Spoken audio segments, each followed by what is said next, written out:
mga Zuki, here we go again. We're gonna open another parcel. Let's see. Okay. Ako, wala akong, cutter. Hindi, wait lang. Sige nga, pakikuha ng cutter. Okay, ayan, cutter na tayo. Kasi, ayun, di ba? Actually, matagal na ako naghahanap ng ganito na mura, na affordable, na maganda ang quality. At nakakita rin ako sa wakas. Ito yung pen na, teka nga, nasa na yung plastic na yan.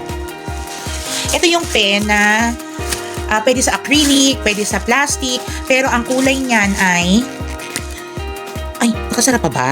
Ayun, sumulat na. Ayan Yan, Merry Christmas everyone. Diba, ang taray niya. Tapos patuyuin mo ng saglit. Ayan, tapos ganyan siya, 7mm. Ang ganda nito, mga pang project, mga pang DIY, pang artworks, kung gusto nyo gumawa ng sarili nyo mga ref magnets, tapos lalagyan nyo ng mga names, yung parang mga ganito, wait lang ha. Ganito, ito, wait.